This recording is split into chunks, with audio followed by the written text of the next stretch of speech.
Thank you all for coming to this panel on the challenges of emancipation in the Atlantic world. The panel was put together by the Latin American and Caribbean Studies Program and the Cultural Center at Hofstra with the support of the Center for Suburban Studies. And it is the last event in a series of events on the proclamation of emancipation in the United States. So this is the last panel for the semester, and I leave the floor now to our students who will be running the panel. Good morning. Sorry, good afternoon. My name is Ayo, and I'm a senior here at Hofstra. I'm currently studying finance, and will be graduating in December. Taking a class with Latin American and Caribbean Studies. A little fact about me, actually. I was born in Georgia, but I grew up in England and Nigeria. Zoe. Hi, I'm Zoe, and I am in my senior year at Hofstra. I'm studying biology, and I'm also taking Latin American and Caribbean Studies with Professor San Pedro. Each speaker will have 15 minutes, and then we'll open the floor for questions and discussion. All right. The first speaker coming to the floor is Professor Benjamin Talton. He was a professor at Hofstra for 6 years between 2002 and 2008. He teaches modern African and the African diaspora in the Department of History at Temple University. His research interests are particularly concerned with relationship between local communities and the state in modern Africa and the African diaspora. It looks at institutions and practices in colonial and post-colonial Africa that contributed to disparities in social status, including chieftaincy, religion, ethnicity, and imperialism. He also has an interest in transnational politics, activism, and humanitarian efforts concerned with Africa and the people of African descent. He also resides in Brooklyn. The title of his presentation today is Defending the Political Kingdom, Capitalism, Humanitarianism, and the Limits of African Sovereignty in the 20th Century.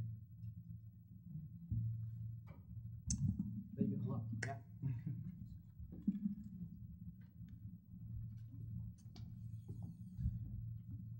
Good morning. Thank you, Ayo, for that introduction. It was very important. I told him, you have to say that I live in Brooklyn. Very above all else. It's very nice to be here. Thank you to Professor San Pedro for inviting me here, inviting me back home, in a sense. Thanks to Latin American and Caribbean Studies. Thank you to the Cultural Center and Hofstra University in general. It's great to come back. It was bizarre driving in. I was here from 2002 to 2008. And driving in on the Grand Central Parkway, again, I live in Brooklyn, I said it twice, I felt I was coming to work for a moment. I didn't feel like I was coming to give a talk. I felt like I was coming to teach a class, which was bizarre and was great at the same time. So it's just wonderful to be back here, and I look forward to the conversations that I'm sure will follow with my colleagues from history, anthropology, and sociology. So thinking about emancipation, with all these different anniversaries we have, and Professor San Pedro and I were talking about ways in which we could include Africa, but 20th century Africa. There are a lot of anniversaries going on for African independence. So thinking about independence as emancipation. And so what I want to focus on is this tension around, we celebrate these moments of liberation, of autonomy, but what I'm curious about, what I want to ask questions about and think about, talk a little bit about, is the tension that comes after.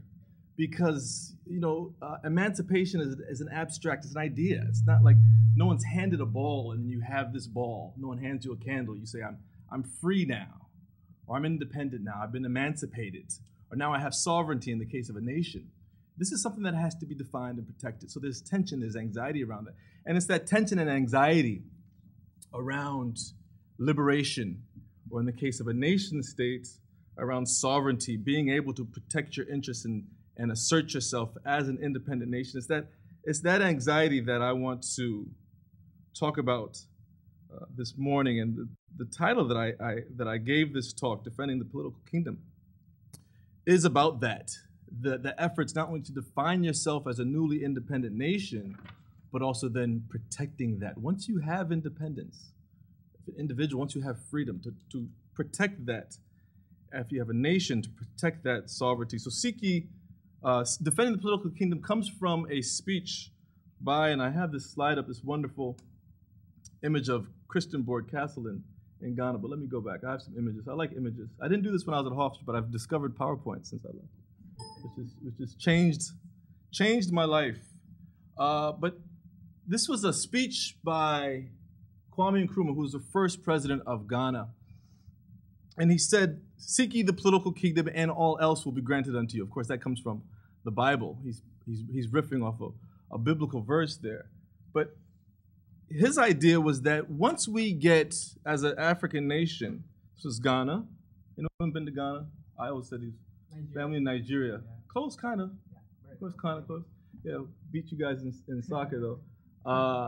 Ghana there in West Africa. Anyone been to Ghana before? Okay. So we'll talk about two nations as my examples here. Ethiopia, which is on the other side, and Ghana in the west. Ghana's country perhaps I know the most, but I know the best. But Kwame Nkrumah, the first president of Ghana, 1957, 1966. Actually, he was in power from 1951. So he gives this talk, and this becomes basically his philosophy. If we have political independence, political freedom, everything else will come. The big problem that we have as Africans is the lack of political independence. Well, he was dead wrong, in fact. He was wrong. That's the beginning of the problems, in fact. Once we have autonomy, once we have the politics, then we have to do all else. Everything's not granted unto us. We have to do all else. So that was the problem that he had. So then he had to go. Once he had the political freedom, he had to go then define a nation. Ghana was a nation that was ruled, or Gold Coast, in fact, at first, ruled by Britain since the late 1800s, and granted its freedom in 1957. But this is a collection of different political entities, different political people, different cultures, and so we have to define them as a people. Now we're Ghanaians, so what does that mean? And we get a sense of this. This is Independence Day, 1957. And he delivers this speech, and we get a sense, and I always like to talk about how we can get insight to what people are feeling at a particular moment. How can we read historical documents or speeches, newspapers, in a way where we can tease out the emotions behind it? And so we see in this independence speech, I hope someone's keeping time, because I just start talking, and the next thing you know, it's like an hour later. Okay, good. We can see some anxiety that even Kwame Nkrumah had in 1957 about what his nation would be and what it would become. And we can see that in this speech, and you can get it on YouTube. You can get it on YouTube with music behind it, with some hip-hop behind it. I love YouTube. But you can get the speech without music, which is the best way to do it. In the speech, he talks about creating a shift. So going from being a colonized person to being an independent person, that takes a mental shift. And so he's urging his people to make that shift. So we see in this urging, there's this anxiety. He also betrays his anxiety when he talks about Ghana's place in the world, where he says, and this is a quote, "We can prove to the world that when the African is given a chance, he can show the world that he is somebody." He also says, another quote, that a new African is ready to fight his own battles to show that, after all, the black man is capable of managing his own affairs. So it seems he's speaking to Ghanaians, saying that we can do this, but he's also speaking to the world as well, isn't he? To say that we don't need Europeans to dictate who we are as a nation. We can do it ourselves. But there's a sense of anxiety about it. And some other quotes. He says, "We are going to create our own African personality and identity.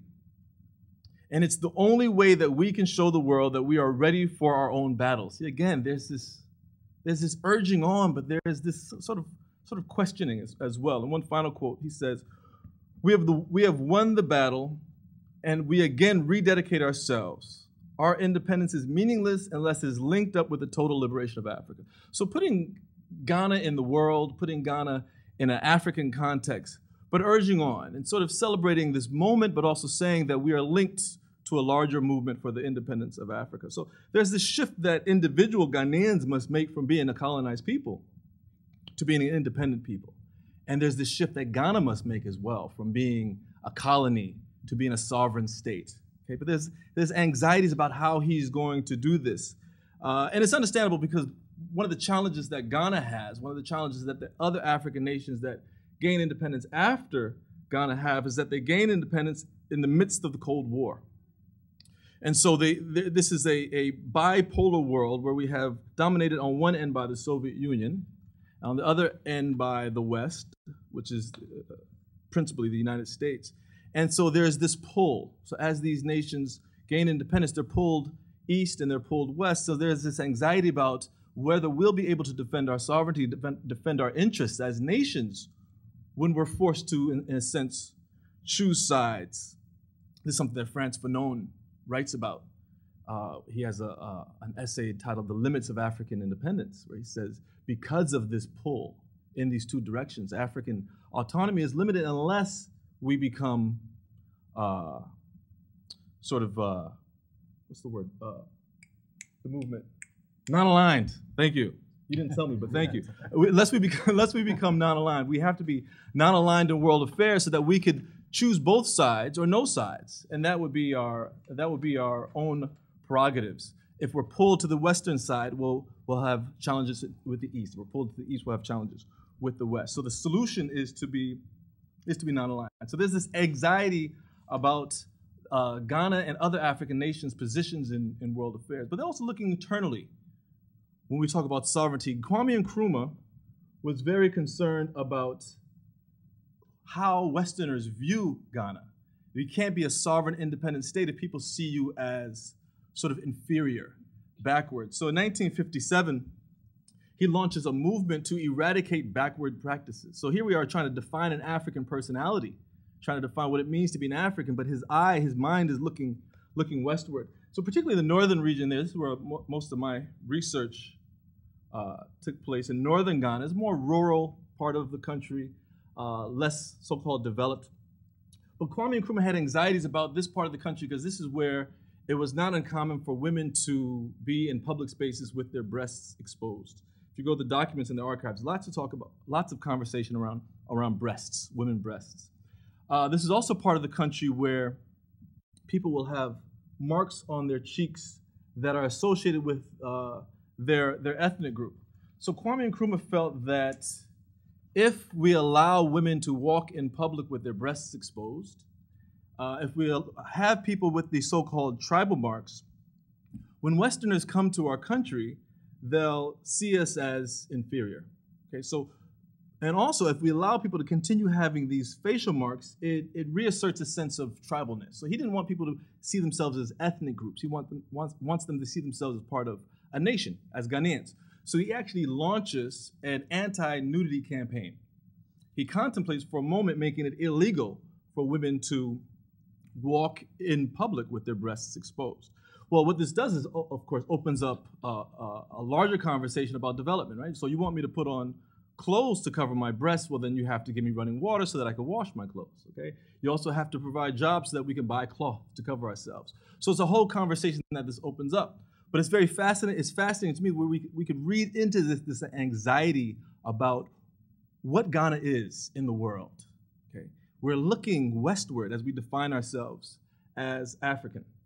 Another way we could read this anxiety is about around architecture. Well, this is some slides around. This is the scarification.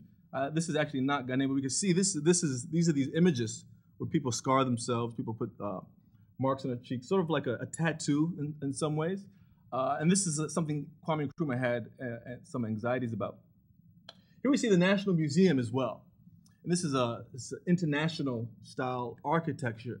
Kwame Nkrumah tried to assert Ghana as a sovereign state by appropriating Western style architecture because he said there's a certain standard that a political capital should have.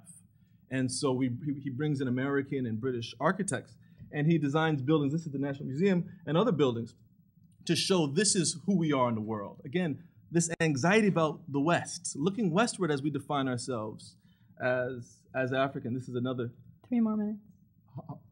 3 minutes. Very good. I can do it in 2.5. All right. This is another example here where he's trying to mark out a physical space to say Ghana is modern, Ghana is progressive. But again, what it means to be modern and progressive, we're looking to the West for that, even as we define ourselves as African. This is where he resided in Chistianborg Castle, which was a former slave fort, former governor's palace under colonialism. So even as he looks westward to say we're independent, we're autonomous, he moves into the very abode that the former colonial governor moved into, in a sense, to send the message internally about power. So architecture is very important about defining power and defining sovereignty. It's another example of it. Finally, we can see this anxiety about sovereignty with a big scheme, a development scheme he had, which is to build a big dam. And this is Volta Dam. The idea was that we're going to create this dam and sell electricity to our neighbors. And Ghana's main product is cocoa. What do we make from cocoa is chocolate. You think chocolate is grown in Europe where chocolate bars are made? No, you can't grow chocolate in Europe. It comes from primarily West Africa and South America. And so the idea is that the cocoa crop is high. We're getting money from cocoa. So we can get loans from the West off of future cocoa sales and get loans to build this dam. Well, what happens after he builds the dam? The price of cocoa goes down. So now we're in debt. So there's this idea of catapulting quickly forward with development, okay? But in some ways you're undermining your own interests in this way. This constant anxiety about your position with the West ultimately undermines him. The idea, in addition to selling electricity, was they're going to partner with an American company, and they're going to use the hydropower to smelt the bauxite into aluminum. Ghana also has bauxite. But this American company decided it's not going to use Ghanaian bauxite, it's going to use Guinean bauxite. And so Ghana, again, in this partnership was undermined. So we see there's this idea about becoming Western, becoming modern, but in the end, it ultimately undermines itself. So the point with Ghana is this idea of defining yourself as an independent African nation, sovereign, protecting your interests. Ultimately, there's this anxiety about your relationship with the West, which undermines this project, ultimately. And I put in my talk humanitarianism. I'm going to end with that note. So we jump to Ethiopia. One way in which African nations we see their sovereignty compromised is through humanitarianism. And I'm not advocating that we do not act as humanitarians when we see crises. But one example is, you guys are too young for this, but when I was much younger than you, we had the Ethiopian famine, 1984-85. Massive global response to this famine. But what we have is NGOs going into Ethiopia, and there's no oversight in this. And so the leader of Ethiopia at the time, Mengistu Haile Mariam, actually denied that the famine was as severe because he knew that with NGOs coming in, operating in this country with no supervision really, his sovereignty would be undermined. They begin to criticize him, his policies, and his affairs. So the idea is you deny that the famine is as bad as it is. Again, this anxiety about Africans' relation with the West, this positionality. So as we try to defend our interests, ultimately, African nations end up undermining their own interests. So there's this tension. So having sovereignty, having emancipation is one thing. Protecting it is a tricky issue. It's something that has to continuously be defined, continuously be defended. Oftentimes, as we defend it, we end up undermining our own sense of sovereignty, our own sense of emancipation, our own sense of liberation. So I'll close there. Am I good with time? You're good. Perfect, aren't I? Okay. And I welcome your questions for the broader conversation. Thank you.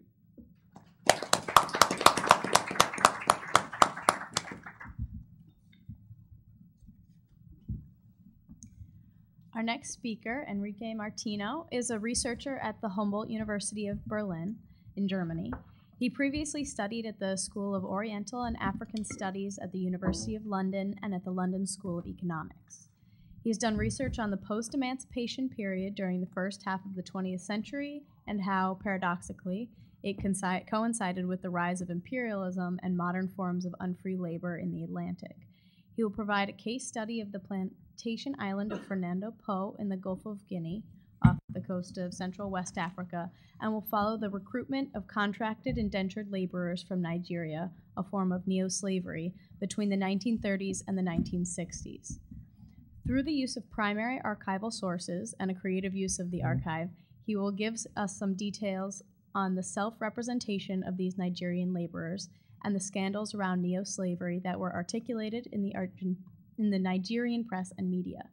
The title of his presentation today is Enduring Atlantic Economics in the 20th Century, Nigerian Indentured Labor on the Plantation Island of Fernando Po.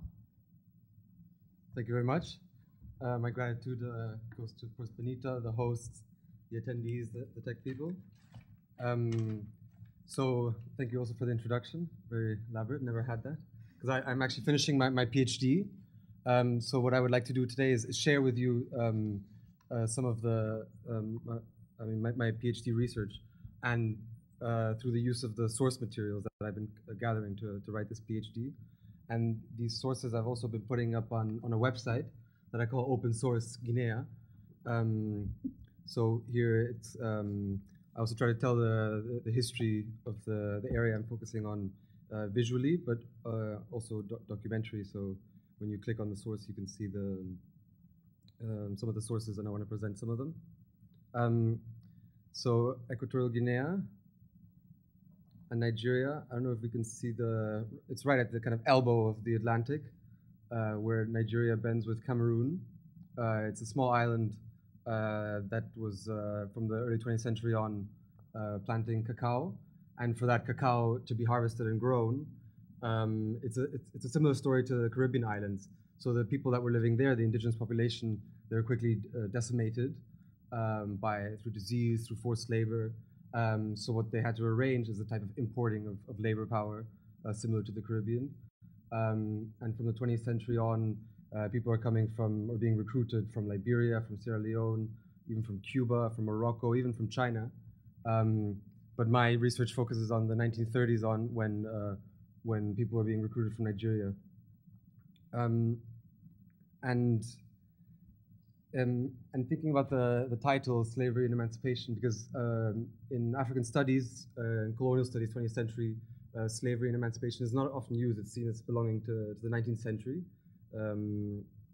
And it's true. For example, this is a graph from Google Ngram Viewer that mines all the words from most of the world's books, about 5 billion words.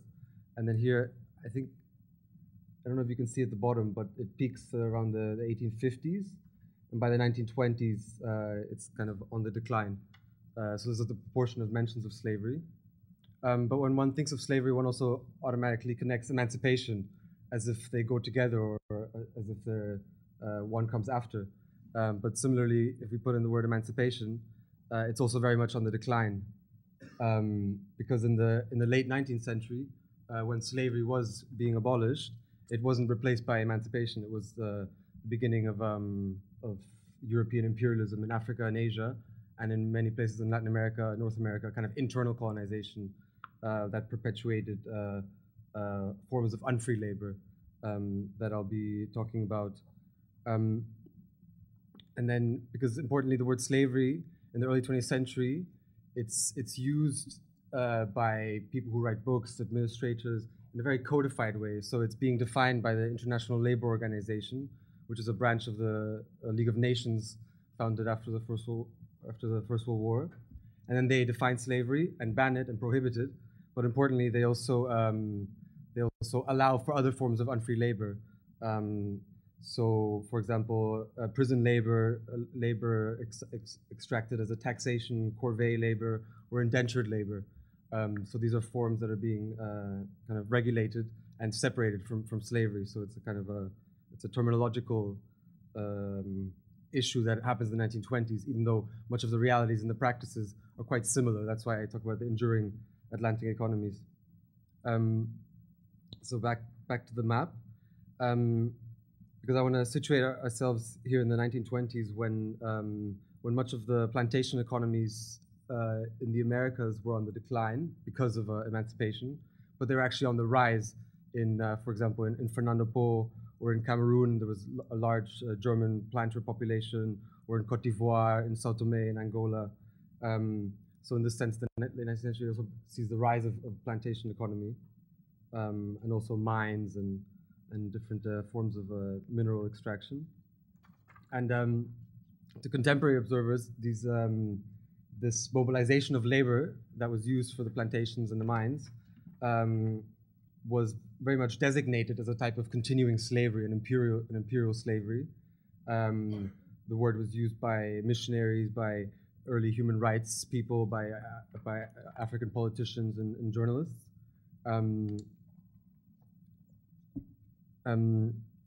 So this area has been looked by, I don't know if anyone knows Ibrahim Sundiata. He's a recently retired professor at Brandeis, and he writes about it as this transition from the 19th century to the imperial period, as from slaving to neo-slavery, because he writes, I mean, he kind of captures the mood with a quote from the 1920s, that it somehow doesn't appear on screen, the entire, I don't know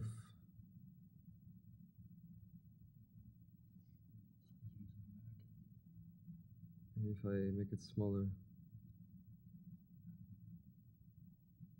Okay. Sorry. There. Okay, yeah, you can see. So here the quote that he writes about around the 1920s. So these colonialists were trying to steer a middle ground between allowing the natives to live in idleness and vice and using improper means to get them to work. Improper means mean the police force, basically, and a kind of forced labor. So Sundiata looks at the recruitment of Liberian laborers to Fernando Po, which happened in the first decades of the early 20th century, and which, when it was scandalized by the ILO, this international labor organization, it became quite a media sensation, quite a scandal, similar to the situation we see today, for example, of Nepali contract workers in the Gulf states, in Qatar. So this type of ever-present scandalization of a type of continuing slavery. And this is from 1931, a New York newspaper, with sensational headlines: "Is Liberia a slave state? You know, shipping citizens to Fernando Po." And this is the context of the 1930s that I situate my research in, because for example, this is a newspaper article from the 1930s from Nigeria, and this is when the recruitment and migration of Nigerians starts to Fernando Po, and this is the way it was being perceived. So there's a journalist who writes, it starts that a recrudescence of slavery and forced labor of the kind which involved the Republic of Liberia in 1929 and brought into international disrepute might exist at Oron in the southern Nigeria and nearby district is a sensational thesis propounded in the January issue. The newspaper explains that on the pretext that they are running canoes between Oron and Calabar, two cities, the smugglers, who apparently were in the pay of the plantation owners or their agents in Fernando Po, the plantation island, managed to perpetrate this inhumanity on their fellow men.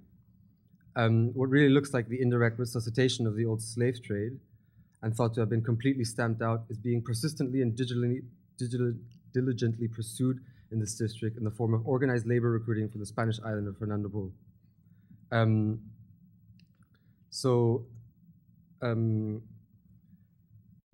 But as critical contemporaries point out, the media attacks, as we saw in the New York Post, they're being directed at Liberia and even Nigeria. And then this is an interesting. This is a newspaper article by Nnamdi Azikiwe, who was the first president of Nigeria, the big Pan-Africanist. He kind of founded this media empire in the 1930s in Nigeria. And then he very much also picked up this issue and writes, why aren't Spain and France being castigated? The fact that the laborers were impressed for service in the Spanish Fernando Po and French Gabon makes these two countries deserve quite as much censure as the Liberian government. After all, it was they who demanded the enslaved labor which was supplied. So in this sense, a lot of the international inspections and media attention was going to Liberia and Nigeria, and this reproduces this perspective, especially that's been kind of cultivated in the kind of Western media and NGOs, that it's that we are emancipated and the others aren't emancipated, or that we know how to emancipate, so we have to go to intervene. And even in that matter, Spain was very much not in this kind of club, the clique of the highly emancipated Western Europe, because it was seen as lagging behind the more civilized European countries. So in the sense, Spain was also very much brought into the media attention as a kind of backward country where this kind of slavery still exists and it was widely perpetrated. So now I want to focus on some more media articles. This is from a newspaper in 1936, and it's actually written anonymously by Salvador, which means kind of savior. But it turns out, because the writer of this article was later arrested by the Spanish authorities and interrogated, and then it turns out he also has a quite interesting backstory. He was from Lagos, and then so he writes this newspaper. British subjects in Africa have known freedom from slavery for nearly 100 years. The world has shown, through the representative body, the League of Nations, that it has no sympathy with countries still indulging in this detestable business. We have seen Abyssinia and Liberia, Abyssinia is the former term for Ethiopia, under reprimand for this offense, yet little or nothing has been said about the trade still carried out in Spain and her territories in the Gulf of Guinea. All too little publicity has been given to the unlawful activities of people employed by Spain to recruit men for her forces from other parts of West Africa. Since Liberia has refused under reprimand to supply men, the Spaniards now seek recruits chiefly in Calabar and other parts of Nigeria. For each man, 500 pesetas are paid. The number that has been recruited is more than obvious in Fernando Po, where thousands of Igbos. And then he finishes, cannot something be done to stop this traffic? And here, around the same time, there's a letter from one of the workers who was recruited, and this is from the archive in Enugu in Nigeria, where a lot of the material of people involved in this economic historical constellation is left. It remains there, very much underused. So that's also my point of putting up the sources. So these type of sources can enter into dialogue and represent themselves. 3 minutes. 2 minutes? 2 minutes. So he writes, now as for this country of Fernando Po where I am, it is too bad. You do work night and day, you have no time to rest. Also, I have passed to another part of Fernando Po. An Eket man has brought me here to sell for £7, but let them pray continually concerning me in my town. Also, if God keeps me alive until it reaches the years for which he sold me, I shall come home. Another thing, there's no food here except rice, which you eat as you like. There's no fish. There are any number of cigarettes for 3 pence, more than you can smoke. There is no means of sending you rice and cigarettes. I've been very ill. Please don't fail to reply to my letter. I wanted to look at one. So this is some pictures to get a sense. Maybe this is probably contemporaneous. So I don't know if the petitioner might have appeared in a picture in the archives. And then so they were being smuggled over by these canoes that you can see here, and you can also see the coastline. It's kind of small. Sorry for the people at the back, but it's this kind of volcanic island off the coast of Nigeria, so it's easy to navigate the stretch. So I wanted to finish with an article by another Nigerian journalist. He writes that he took a journey to Fernando Po, and he says he was on the ship. This was a larger ship that was bringing over contract laborers, indentured contract laborers. But he writes, they were packed full on board like captured slaves being carried off to a slave market, no elbow room between them, and they were there with a few belongings and some of their wives and children. I went down and sat among them in order to listen to the music better. They sang together the song. I asked them about their emotions on leaving Nigeria and their fate in Fernando Po. A good number of those I spoke go to Spanish Guinea to work on the cacao plantations because there's no employment for them. So it's interesting to think why the word slavery is being being continued used as also as an analytical term. I mean, for example, these journalists, they talk about slavery because they represent the workers as being these anonymous masses, huddled on ships, having been dislocated, uprooted, without belongings, and being subject to quite extreme forms of violence. So you couldn't break the contract. That's what indentured labor is. You sign a contract for 5 years, and you can't break it or change employer or choose employer. And then it's curious because from the testimonies, this letter I read, his designation of the situation is a little bit more refined. He doesn't call it slavery. He calls it temporary slavery. He says, I'll be here for the years for which he sold me. So it's this idea that, even though, for example, imperial administrations and the legal regime under colonialism was, you sign a contract, but this was seen as just a temporary form of slavery. They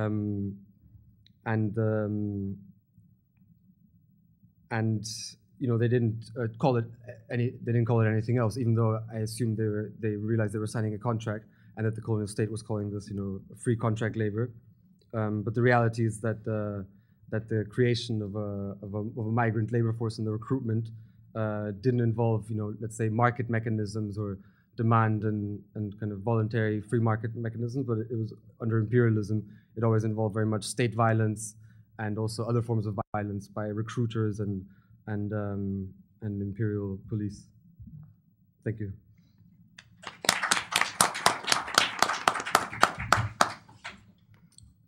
Our last speaker is Christopher Schmitd-Nowara.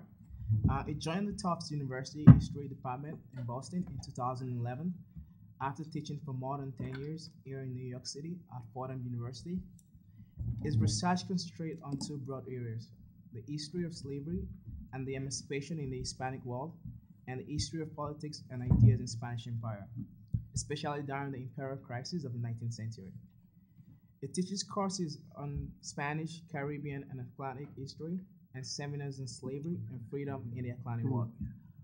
I am happy to say that among his doctoral students is one of our own recent graduates, Enrique, who obtained a BA last year at Hofstra with a double major in Latin American and Caribbean Studies and in Spanish. For his presentation today, he will address slave emancipation and the abolition of slave trade across the Atlantic world, anti-colonial rebellions and slave insurgencies in French Saint-Domingue, that is the territory that later comes to be called Haiti, and in Spain's continental colonies led to destruction of slavery and suppression of slave trafficking. British abolitionism became a potent force, not just in the British Empire, but around the Atlantic Basin, as the government and its agents sought to abolish the transatlantic slave trade. Yet, the 19th century saw more slaves working on plantations in the New World than any other moment in history, in spite of spread of anti-slavery. This paper will examine this apparent contradiction by exploring the defense of slavery and slave trafficking in Spain's last American colonies, Cuba and Puerto Rico. The title of his presentation is Defending Slavery in an Age of Emancipation, Spain, Cuba, and Puerto Rico in the early 19th century. Thank you. Great. Thank you for that nice introduction. And thank you, Benita, for the invitation, and to you and Simon also for encouraging Matthew Ehrlich to come to Tufts to study Spanish history, where he's doing a very, very fine job, I must say. I also lived in Brooklyn for many years.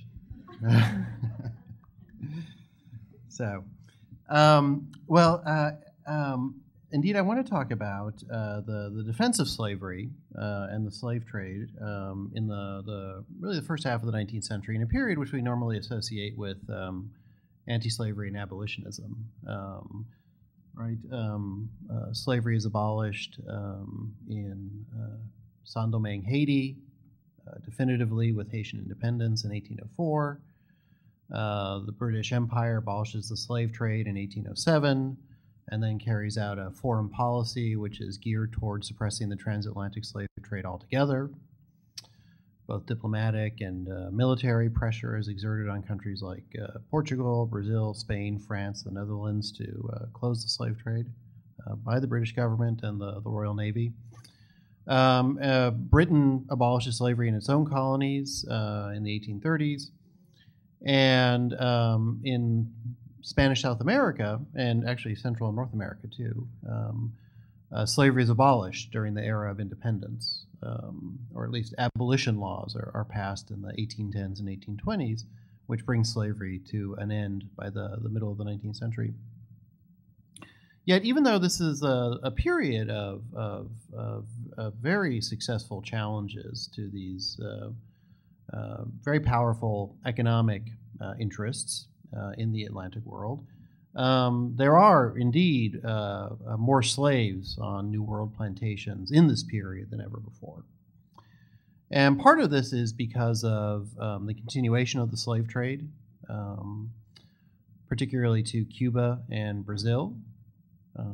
Brazil, in the first half of the 19th century, all by itself, more than 2.5 million African captives are brought to Brazil during this period. And the extent of plantation agriculture worked by slaves, not only in Brazil, but also in Cuba and the United States, the physical extent is far greater than ever before. So how do we understand this concurrence of abolitionism, quite radical in many cases, with really this massive expansion of slave trading and slave work, plantations in an Atlantic world context? And I'll talk in particular about the what's happening in the Spanish Empire, the much reduced Spanish Empire of this period, which is, say, Spain's last American colonies, Cuba and Puerto Rico, which would remain Spanish colonies until 1898. And were the only two by the 1820s, when most of Spanish America gained its independence from the Old World. So let me just talk a little bit about one of the big changes that's taking place in the Spanish Caribbean colonies, and especially in Cuba. This is important to remember, is that even though there's a spike in slavery in Puerto Rico and Trinidad and Louisiana, Santo Domingo, the place where the changes associated with slavery and the slave trade, where those are felt most dramatically are in Cuba, which is by far the biggest slave society in the history of the in the history of Spanish America. So for most of its history as a colonial power, the Spanish government had actually highly restricted the transatlantic slave trade to its colonial possessions, unlike, say, Portugal, and then later on Britain, the Netherlands, and France. Instead, it created a system of monopoly contracts, which it then farmed out to foreign traders, usually to the Portuguese, but sometimes to England as well, to provide slaves to the Spanish colonies. And it always capped the number of slaves that could be introduced into its colonies as well. So by the time we get to the Age of Revolution in the second half of the 18th century, the total slave population in Spanish America is smaller than in Brazil or the British West Indies. And the overall volume of the transatlantic slave trade to the Spanish colonies is much smaller than it has been to rival imperial regimes, even though, of course, Spain has territorially by far the largest empire in the Americas. Now this begins to change significantly, in particular after the 7 Years' War, which comes to an end in 1763. Had really been very traumatic for Spain and its colonies, because the British had seized Havana, they seized Manila, and even though those were returned to the Spanish fold, Britain took Florida as one of the prizes of the war against Spain. And this was felt as a very grave threat, even though Florida was an economically underdeveloped and underpopulated colony. It sort of placed the British right at the mouth of the Gulf of Mexico, so close to Cuba, and of course close to Mexico, which was Spain's richest and most populous colony.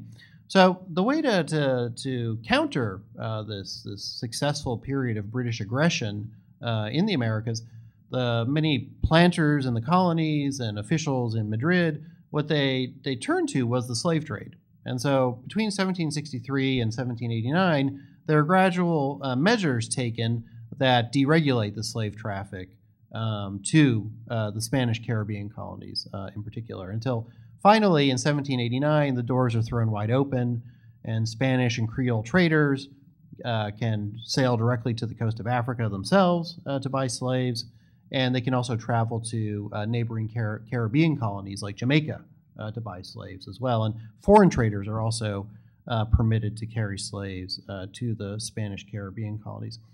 And so the consequences are felt, as I said, particularly in Cuba. And if you look, especially in the early 19th century, so about a decade after these changes have been put in place, or about 10 to 15 years after these changes have been put in place, you can see that the scale of slave trading is enormous. It makes Cuba resemble Jamaica or Saint-Domingue, Haiti, in terms of the number of slaves that are brought to the island. So, for instance, between 1810 and 1820, more than 115,000 slaves are disembarked in Cuba. Between 1820 and 1830, more than 135,000, and between 1830 and 1840, more than 185,000. These are titanic numbers. And in those last two decades that I've cited, the 1820s and 1830s, the slave trade was illegal because Spain had actually signed a treaty banning the slave trade with Britain in 1817 that was supposed to close the traffic in 1820. But instead, planters, merchants, slave traffickers, all with the connivance of the Spanish government, both in Madrid and Havana, turns a blind eye to this illegal traffic, which was a huge, huge business. Now, one of the reasons why it is such a huge business is that the development of the slave trade and the plantation in Cuba are taking place during a period of really rapid economic and technological change, not just in the Atlantic world, but globally in particular. And so there's a historian and sociologist named Dale Tomich who has called this period, this particular economic conjuncture, he calls it the second slavery in the Atlantic world.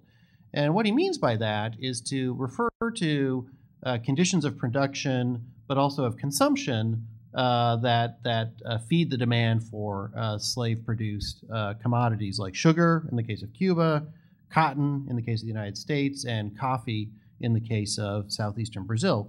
So when we're talking about the second slavery, from the 1820s up until, well, slavery is abolished in Cuba and Brazil in the 1880s, but the slave emancipation in the United States and the Civil War in the United States is really the major point of inflection that changes this system. I can talk more about that in the questions afterward. And so what Tomich is pointing to is, on the one hand, on the production side, the introduction of steam-powered technology, right? So steam-driven mills, railways that carry sugarcane to the mills and then carry refined sugar to port, steam power used in the refining process. So the amount of land that's under cultivation, the amount of sugar that's processed and refined expands exponentially in these middle decades of the 19th century, and hence the constant demand for not only enslaved Africans, but also it's important to keep in mind that when the slave trade seems to be entering into crisis in the 1840s, what the Cuban planters do is they turn to traffic in indentured workers from China. Between the 1840s and the 1870s, more than 100,000 Chinese are brought to the island to work on the sugar plantations. And also there's a brief period in which they import basically enslaved Yucatecan Indians from Mexico to work on the plantations as well. So it's this voracious demand for unfree labor that's characteristic not only of Cuba, but also Brazil and the United States as well during this period. And the U.S., of course, had banned the slave trade, the transatlantic slave trade, by 1810. But what takes its place is this massive internal slave trade, which is moving enslaved people from the Tidewater and these older slave societies in North America to the expanding frontier of slavery, which is the South, the Cotton South. So that these huge conjunctural economic and technological factors that are shaping the defiance of slave owners and slave traffickers in this period in Cuba and elsewhere. And I just want to talk briefly a little bit about then the rhetoric of pro-slavery also, which is important. And that's a topic that's been very highly developed in the study of the United States, is that supposedly Southern planters come up with this worldview that is based on slavery as a sort of paternal form of social organization, which they argue is superior to industrial capitalism, market-based societies in which workers, instead of being cared for, are simply left to the vagaries of the market and are in their language, free to starve to death, basically. That sort of paternalistic critique of industrial society is not really a significant part of pro-slavery rhetoric in the Hispanic world. Rather, I would say that the ideas that are drawn upon build upon earlier images of slavery in the Spanish Empire. So images of what slavery was like before this massified slave trade, which takes root in the late 18th century. So sort of Cuban planters and defenders of slavery are able to mobilize these stereotypical images of Spanish colonial slavery, which are completely inappropriate for the period that they are now describing. So it's a great process of mystification and deception, which they are undertaking, basically. 3 minutes.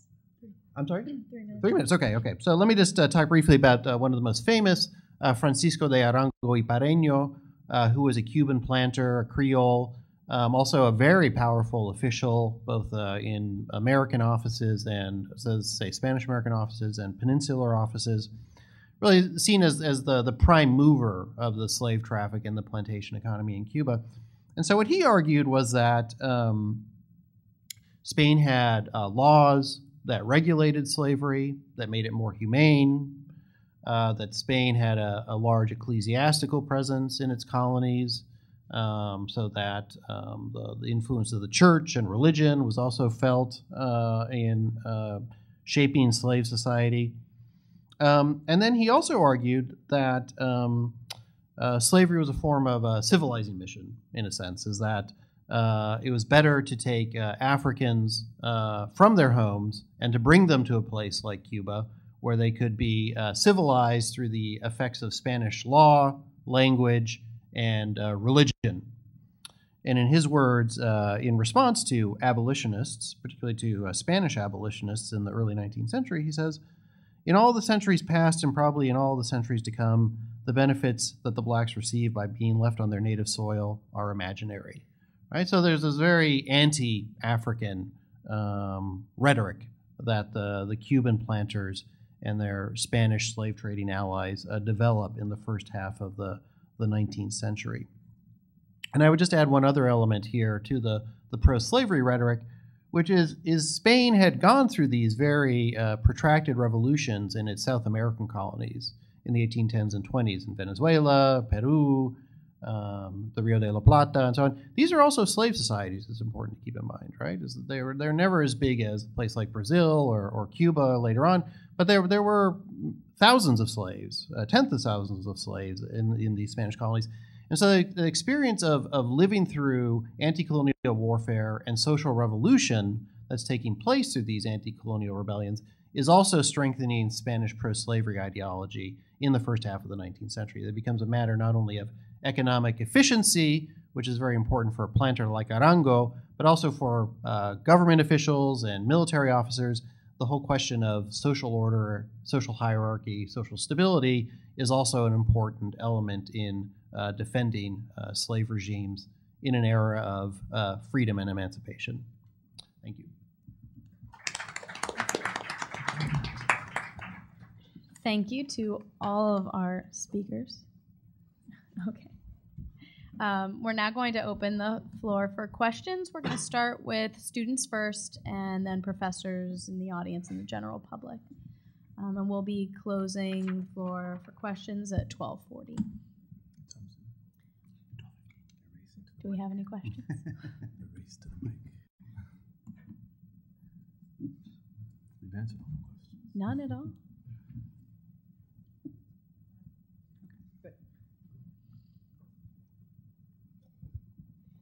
Good afternoon. My name is Zara Edwards. I have a question for Professor Talton. Is that how you pronounce it? Okay. But you were talking about how, I believe you were talking about how Ghana was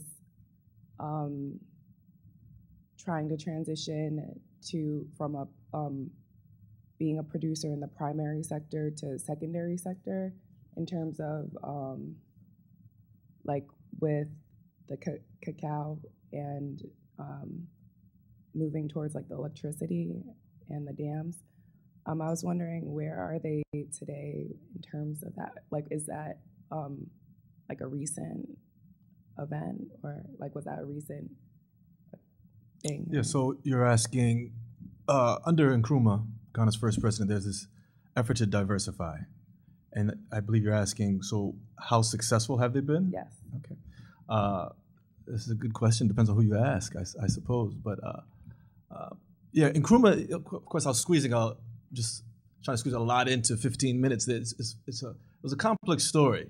So Nkrumah tries to move Ghana away from just being exporting natural resources, bauxite, timber, cocoa, cacao, gold, and tries to industrialize the society, but he tries to do it quickly.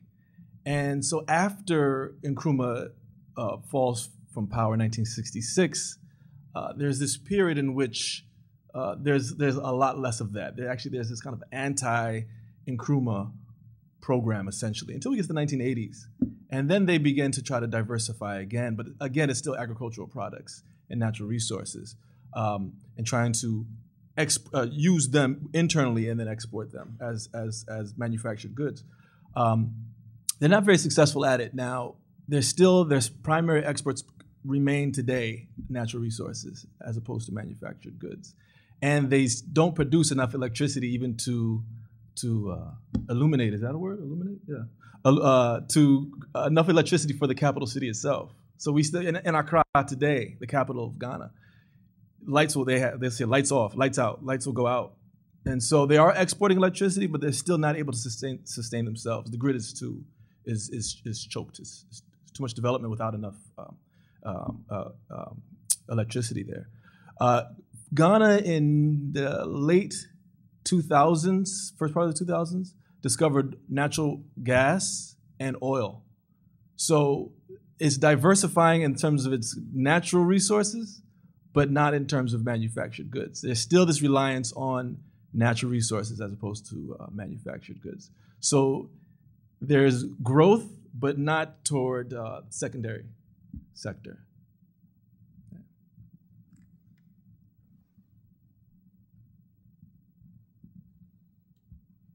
Hi, my name is Lena. My question is also for Professor Talton, was it? It is. Okay. We're also from Brooklyn. Hi. When you were speaking about the people from Ghana and they wanted to not have them use the marks on their faces, the markings, the tribal markings, aren't they afraid of losing their culture, like part of their ethnicity, with having that taken away from them? The leaders, you mean? Are the leaders concerned about that? Yeah, a wonderful question. Again, trying to squeeze a complex issue into 15 minutes and simplify it. There was this anxiety about culture, but the idea was that they had the 19. That's not just Ghana. I'm using Ghana as an example. We could have a similar conversation around Uganda, Nigeria. They all had these conversations about who are we going to be as independent nations. And so we could have the conversation around Christianity as well. We could have the conversation around sending girls to school. So are we losing our culture? So now, interesting response that the people on the ground are saying, as you say, you want us to stop wearing this type of cloth around our waist and cover our breasts with it. They say, well, that's not our culture. You want us to adopt Western clothing. That's not our culture. So the people on the ground are saying, this is who we are. This is our national dress, and we're going to dress this way. Now, Nkrumah and the others, many of them, Nkrumah was educated in Pennsylvania. He went to Lincoln University and University of Pennsylvania. So he was a Christian. He was actually acted as a minister. He lived in Harlem for a time. And so his idea of what it meant to be modern and progressive was very Western oriented. So he wanted to embrace a new type of African. He didn't use the term New African. He used the term African personality. And he saw that as being progressive, where he could mix the West and mix African culture. Even popular music was high life. Started off as palm wine music. It's heavy, it's guitar and similar. It has some elements of jazz in it. And he said it's not African enough, and so he wanted to add some congas to it. So he has his own sense of what it means to be traditional, what it means to be African. But he's also, again, very aware of what Westerners think. Again, there's this anxiety. So he thought that he was being African, but he was defining a very generic, broadly speaking African. Now, the people on the ground were concerned about that. They said, this is our culture. We're going to hold on to it. Today, there's these same conversations around culture that exist in all of these countries. So there is this anxiety. But Nkrumah didn't think that he was giving up culture. He thought he was defining a new culture, and one that is not specific to any particular people. That is an African culture, a Ghanaian culture. So he didn't want you to do something that's specific to the Konkomba or the Fanti or the Ewe. He wants you to do something that's Ghanaian. He wants you to look nationally as opposed to locally, because then you'll have divisions. Okay? So it's a very interesting issue that's still going on today. Don't let me monopolize the time.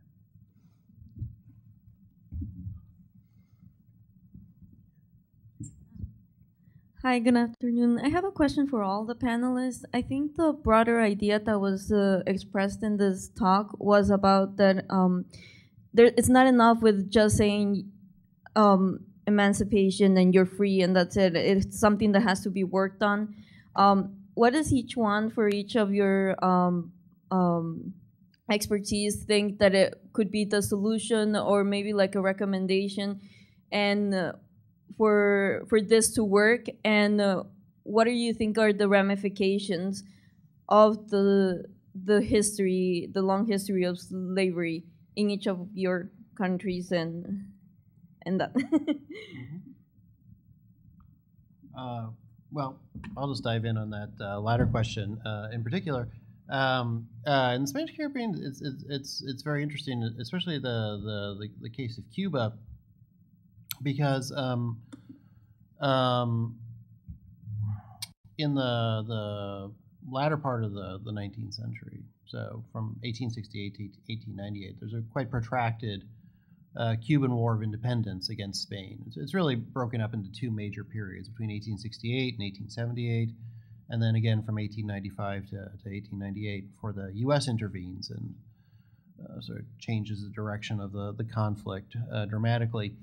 But what's significant about this, in terms of your question, is that the independence war in Cuba is taking place at the same time as the abolition of slavery, basically. So they go hand in hand.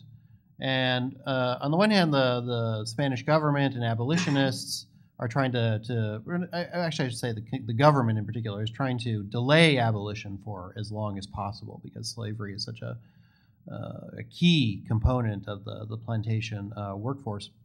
And the slave owners, of course, are demanding that their property in people be protected by the government. But on the rebel side, what turns out to happen is that slaves run away from plantations to join the insurgency. Free people of color join the insurgency and rise to positions of great power and authority within the insurgency.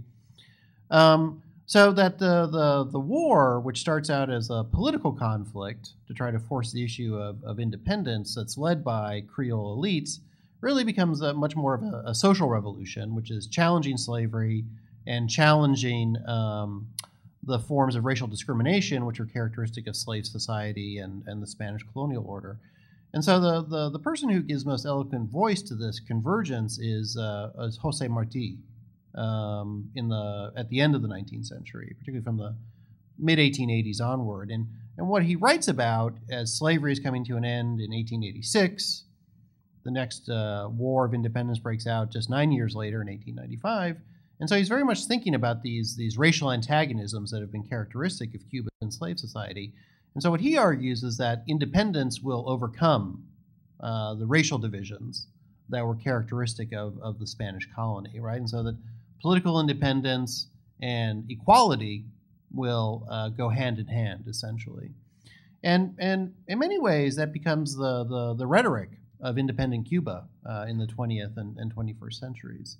That there is this formal commitment to equality. But what historians and anthropologists and sociologists and political activists have been pointing to is the persistence of inequality, even in the midst of this rhetoric of racial difference being overcome, basically. So similar, sort of curious parallel to what you were talking about in the case of Ghana, in the sense of trying to break down divisions in the name of a greater national unity, right? That there are no races in Cuba, there are only Cubans, basically. That becomes the ideology of independence. And, it's more of an aspirational goal, but one that has great traction within Cuban politics. Thanks for the question.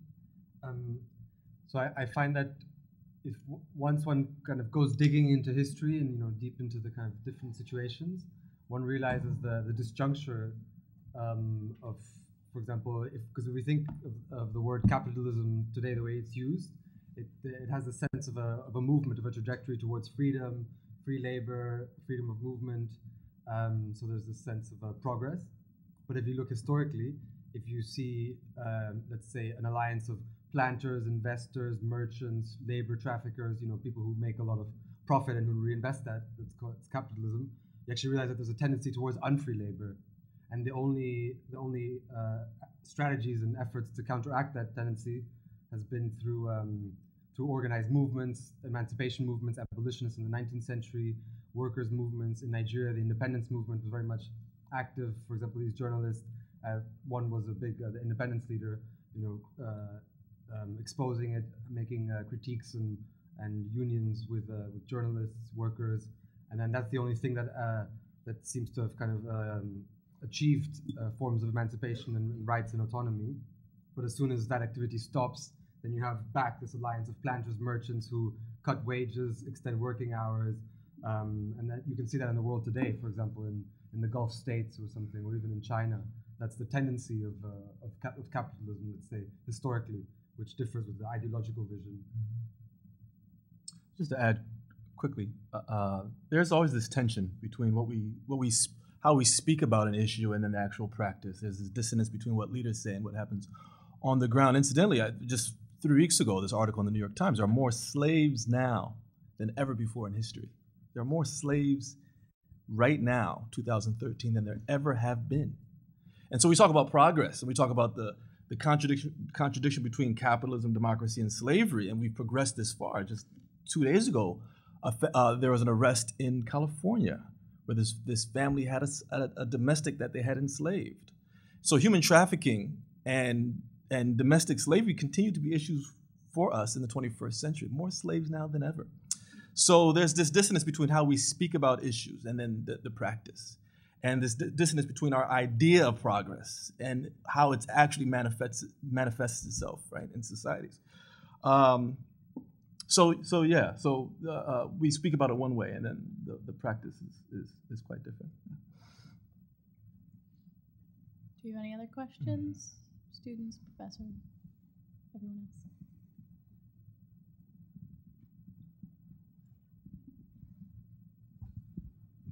else? My question is for, I actually don't remember your name, and I'm really sorry, but because I'm really bad with names. But was the slavery and forced labor in Fernando Po ever actually ended by civilians there, or was it ended by a European power?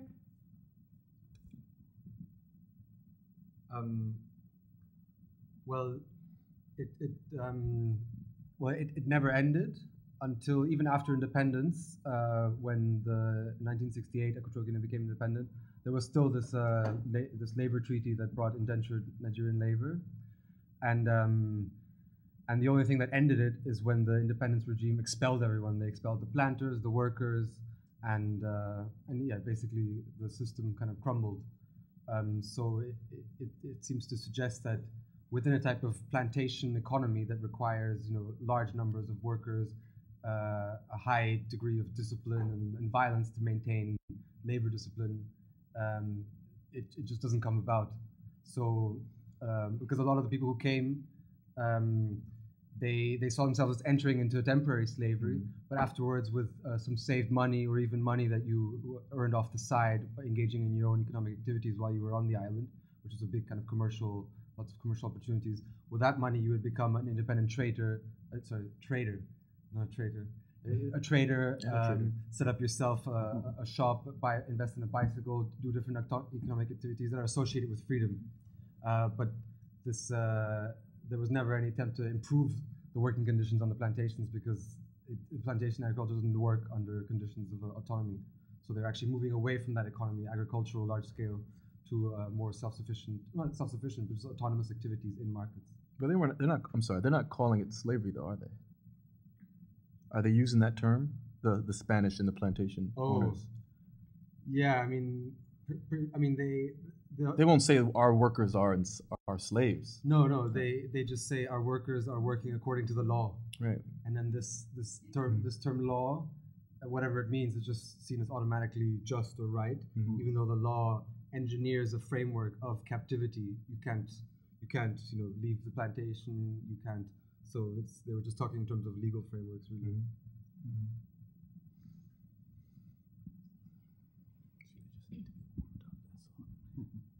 So a couple of years ago, there was a website released called Calculate the Slaves, and it was all about you would insert the information about what you do in your daily life, and it would calculate the amount of unpaid workers who are producing the products that you're using. And it was a whole campaign to raise awareness about slaves that are making our products that we're not even aware of. What else do you think can be done to raise awareness of the modern day slavery, just for all of you?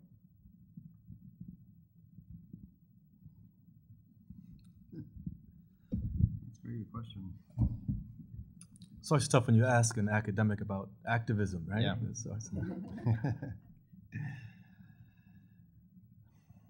Well, I looking at the period that I study in the 18th and 19th centuries, I mean, you can see historically how certain groups responded to that exact situation. So, for instance, abolitionists in Britain who were very committed to abolishing the slave trade and slavery, not only in the British Empire, but throughout the Atlantic world, and were particularly aggressive in pushing the British government to abolish the slave trade to Cuba and Puerto Rico. They would organize widespread boycotts of slave-produced goods, like sugar in particular. Slave-produced sugar in favor of sugar which they believed was produced under more humane labor regimes. So I guess as a historian, one of the things that you can do is point to these earlier moments of conflict over similar issues, basically, as a way of thinking about how to contest what you consider to be global injustices. Hi, thanks to the panelists for a great session. I'd like to ask Professor Schmidt, my students and I have just finished reading Laurent Dubois' Aftershocks of History about Haiti. Could you speak a little bit about the specter of Haiti in this second wave of slave trade? Yes. Yeah, certainly. I use that book in my class in the spring. Haiti's very influential. But in curious ways, actually, particularly if you look at Cuba. When the slave revolt breaks out in Haiti in Saint-Domingue in 1791, that's really only 2 years after the Spaniards had deregulated the slave trade to their own colonies. And basically, the response of planters like Arango y Pareño in Cuba is one of glee. Well, now our richest opponent is destroying itself, basically. So what we need is more slaves, and that we will fill this gap in the world market that's being created by the destruction of Saint-Domingue as a plantation society, basically. So, in a sense, it gives the response of the planters and the merchants and government officials is to double down on the slave trade to Cuba, basically after the outbreak of the Haitian Revolution in the 1790s. Thereafter, I think the situation becomes more complicated, particularly, as the revolution progresses. Spain has to cede its end of the island of Hispaniola to the French, what's now the Dominican Republic. So there's a huge evacuation of not only Spaniards and Creoles living in Santo Domingo, in the Spanish half of the island, but also actually a lot of the Saint-Domingue generals and soldiers who had been supported by the Spanish. So one of the most famous generals of the early years of the Haitian Revolution was Jean-Francois, whom the Spanish called Juan Francisco, obviously. And he and his men were evacuated to Cuba and in 1795. And this caused a lot of problems as far as the colonial elite were concerned, because now there's all this information about the slave rebellion circulating in Cuban slave society among this enormous growing slave population, and also free people of color in Havana and other port cities like Santiago de Cuba, where they feel that their freedoms are being restricted because of the advent of the slave trade, basically. So the planters welcome the Haitian Revolution at first, but then they really begin to see it as a source of instability, as a source of inspiration, not only for enslaved people, but also free people of color within their own colony, who they believe are going to rise up at some point in the same manner. So there's constant preoccupation then with social turmoil, the possibility of slave revolution, and really quite violent responses at any hint of uprising or conspiracy among the slaves or free population. Thank you very much. That's all we have time for today.